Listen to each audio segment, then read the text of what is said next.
noite. Vamos continuar acompanhando aqui as principais notícias, gente. O Supremo Tribunal Federal rejeitou, olha só, na Folha de São Paulo, outra denúncia que havia aceitado contra Arthur Lira. Olha ali, o Arthur Lira não tem só más notícias, ele tem boas notícias, mesmo com o escândalo de robótica de Alagoas. Os ratos estão pulando mesmo fora do navio, viu, Ana Beatriz? Mandem superchats se vocês estiverem curtindo a live. A gente precisa muito da ajuda de vocês para chegar no valor mínimo de R$50 por live, meus queridos. Corte volta atrás e derruba processo contra o presidente da Câmara sob acusação de corrupção. Reportagem aí do José Marques. A primeira turma do Supremo Tribunal Federal decidiu nesta terça-feira, dia 6 de junho, rejeitar uma denúncia que a corte já havia aceitado contra o presidente da Câmara dos Deputados, o senhor Arthur Lira. Apesar de ser incomum o Supremo reverter uma denúncia já aceita, o tribunal também fez isso em 2021, em um caso que envolvia Lira no chamado quadrilhão do PP. Nesta terça, o entendimento foi unânime, com votos dos ministros André Mendonça, Dias Toffoli, Luiz Fux, Luiz Roberto Barroso e Alexandre de Moraes. Moraes e Barroso modificaram os seus votos anteriores. A ação que o Supremo julgou era uma das principais pendências judiciais de Lira, que havia completado mais de 2 anos e meio em tramitação paralisada após o pedido de vista, mais tempo de análise, do ministro Dias Toffoli.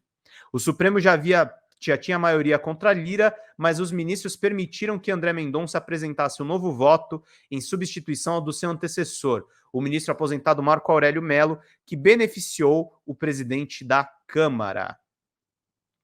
O argumento da corte é que mudanças legislativas influenciam na ação contra o presidente da Câmara e que a própria PGR, a Procuradoria-Geral da República, desistiu da denúncia. Por isso, Mendonça poderia votar no caso. Em seu voto, Mendonça afirmou que as provas nesse caso eram fracas. Segundo ele, mesmo as delações premiadas foram menos esclarecedoras do que em geral se verifica em casos semelhantes e apontaram com vagueza a real relação entre corrupto e corruptor. Em nota após o julgamento, o advogado de Lira, Pierpaolo Cruz Bottini, disse que o arquivamento da quarta denúncia contra o deputado Arthur Lira revela a fragilidade das delações de Alberto Youssef e os riscos de fundamentar as acusações apenas nas declarações de colaboradores, sem outras provas que corroborem as narrativas. Nas redes sociais, Lira disse que recebeu a decisão com serenidade, tenho a consciência tranquila de que nos últimos 24 anos de atividade política jamais cometi qualquer tipo de transgressão. Fez-se justiça, publicou ele. Lira foi acusado de corrupção pela PGR após um ex-assessor ter sido flagrado transportando R$106 mil em dinheiro vivo. O processo recebeu o aval do Supremo em 2019, mas pouco andou desde então. O caso é oriundo da Operação Lava Jato e voltou à corte em meio a uma crise entre o presidente da Câmara e o Palácio do Planalto. A denúncia contra Lira foi aceita pelos ministros do STF em 2019, mas a defesa apresentou um recurso contra a medida chamando de embargos declaratórios. Houve maioria em 2020 para a rejeição desses embargos, mas Toffoli, então, fez o pedido de vista antes do encerramento formal dessa fase.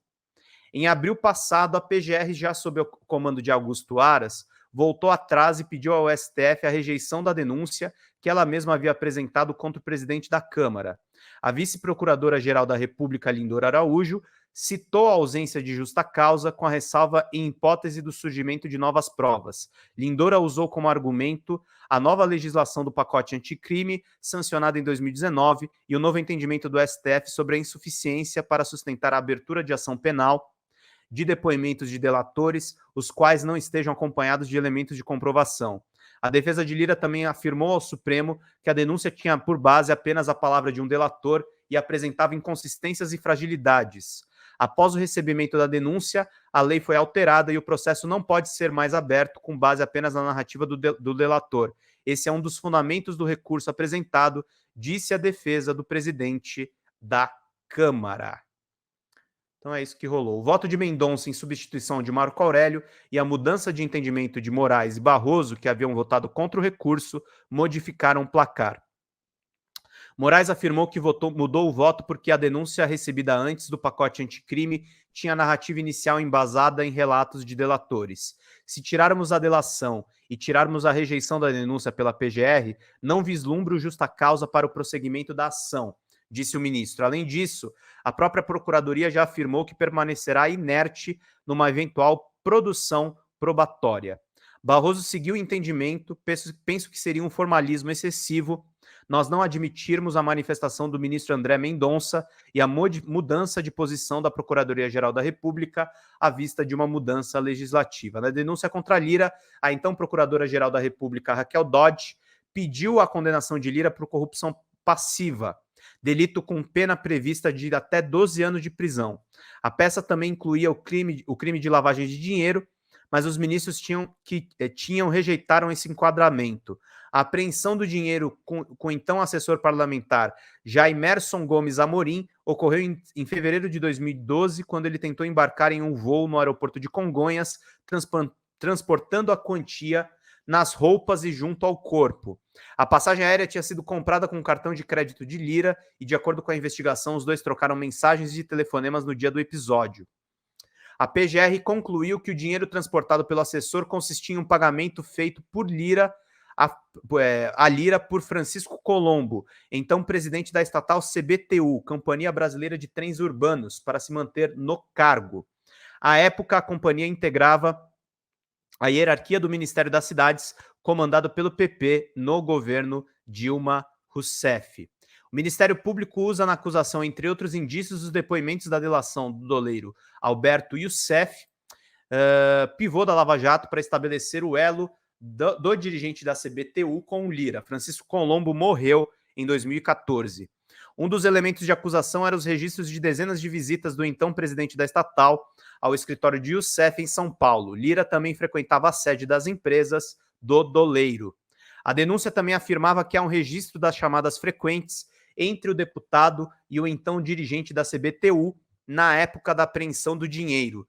O Ministério Público disse ainda que o assessor, ao ser flagrado, titubeou e não apresentou uma justa causa para a expressiva quantidade de dinheiro que levava. Ele retornaria a Brasília em voo menos de 2 horas depois da chegada em São Paulo. De acordo com a denúncia, o então funcionário da Câmara deu explicações contraditórias, primeiro dizendo desconhecer Lira e a compra por meio do cartão de crédito, posteriormente afirmando que adquiriu as passagens sem o conhecimento do deputado. Então é isso, queridos. Estamos aí com essa denúncia do Lira e